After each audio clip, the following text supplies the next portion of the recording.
Hello everybody, and thank you so much for tuning in to Heavyweight Politics. My name is James, and today we'll be going over an article from the New York Post about ACB's confirmation to the Supreme Court.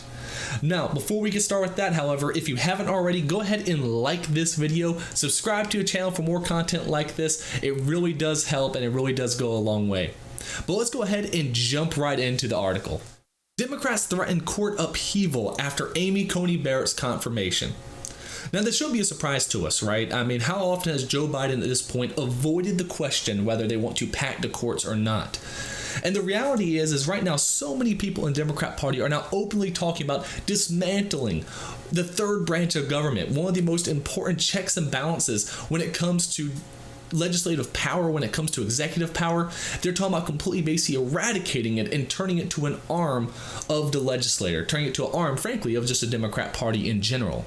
Now, this used to be the most radical of radicals who were proposing this sort of stuff, right? People on the very fringes of the far left. But now this is becoming more and more mainstream, as shown, of course, like I said before, by Joe Biden, who has repeatedly refused to answer the question whether he wants to pack the courts or not. Now, in full disclosure, I actually don't think Biden really wants to pack the courts.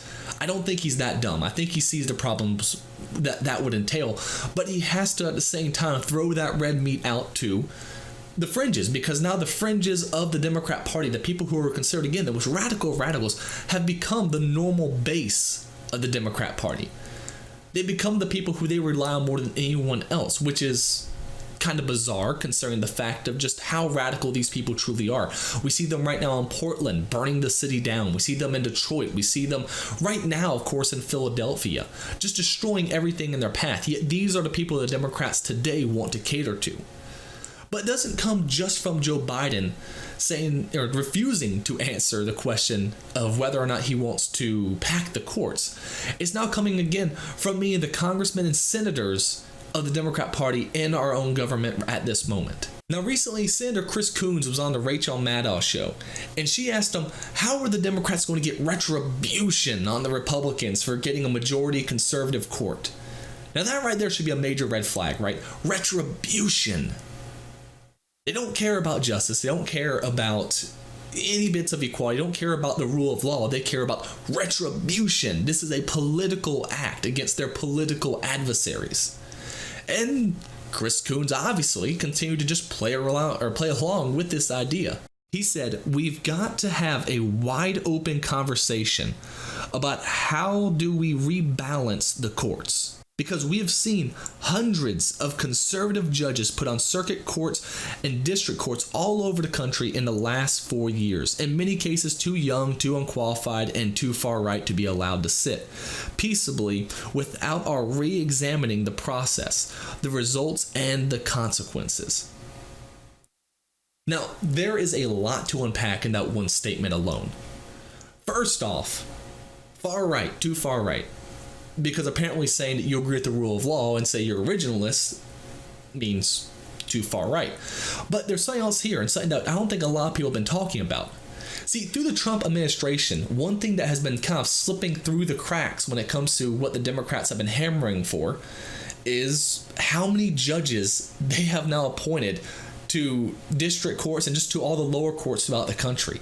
This is one of his biggest accomplishments, if you ask me. These are the sort of things that will make a difference in the long run more so than just the short run. Almost over 200, actually I think at this point it is over 200 judges have been appointed by the Republican Senate and of course by Donald Trump. This here is a massive, massive win for conservatives all across the country, and something that almost no one is really talking about that much, but probably has a bigger impact than almost any of the bills that have been passed currently by the president or by the Senate. I think this realization is finally starting to hit the Democrats who are actually in the Senate, the Democrats who are actually really trying to pay attention to what's going on. They're starting to realize how much ground they lost. While they were busy with Russiagate, while they were busy with impeachment, while they were busy with Ukrainegate, and all these nonsense stories that ended up having no evidence whatsoever to support them. Donald Trump and the Republican Senate were getting through judge after judge after judge. Over 200 judges. Again, this is going to make that massive impact in the long term, and I think the Democrats are starting to see it. Now, like I said, they say, of course, they're too far right. They're too far right. Because again, being an originalist apparently makes you too far right. Following the Constitution makes you too far right, which I think really goes to show what's going through the minds of the Democrat Party currently. When you say, I will abide by the Constitution and I will not change what it means to fit my agenda, they say that is too far right. Because they look at the courts as a legislative arm. You know, we saw something like gay marriage, right? Something that I personally was perfectly in favor with. Government has no right to be telling people who you can and can't be with, in my opinion. They have no right to tell you who you can and can't love. Now, church also has the right to say, hey, we agree or disagree with this, and we don't want you married on our premises because we disagree with the action you're taking. But the government has no right to make the decision. They're not the moral police, obviously, because they lack morals on almost every ground possible. So I, for one, am actually 100% for gay marriage. However, the way it went about was awful. It should have been delegated straight to the states like our Constitution demands. And instead, the Supreme Court ruled unilaterally just to say, hey, you know what? It has to be legal everywhere, even though nowhere in the Constitution does it ever mention marriage. The government should not be in marriage in the first place. But the fact is, this is something that should have been done through the states, not the judges. But Democrats don't like having debates. Liberals don't. No, let's just rephrase that. Traditional liberals love having debates. But the modern leftist version of liberals, they hate debate. They hate discussion. They despise any differences in opinions. And it's because of this they want to use the judges as a way to circumvent any discussion, to circumvent any, really be honest, election. And instead having someone permanently on the Supreme Court who can always rule in their favor. If you're not for that, if you are against this idea that judges should be making legislation, should be basically telling the states how to run their states, and instead judges' responsibility should be strictly to interpret the Constitution, that makes them too far right for Democrats every single time. But let's get back to his statement, because there's something pretty interesting towards the end of it there. It says, and too far right to be allowed to sit peaceably without a re-examining of the process, the results, and the consequences. Re-examining the process, the entire process in general. Mind you, they changed the process back during Barack Obama. They're the ones who changed the process that allowed so many judges to just slide through with a simple majority instead of 2/3 votes as we normally have had it. They're the ones who changed the process in the first place. Now, I for one will be happy to go back to the 2/3 majority, but you can't be angry at Republicans for following the process that you set in place that allowed them to get where they are now. You can't blame Republicans for this because for the most part, one of the problems with Republicans is they kind of just stick to whatever's been done. They never really try anything new. So while the Democrats are constantly changing laws left and right, Republicans continue to play by their rules.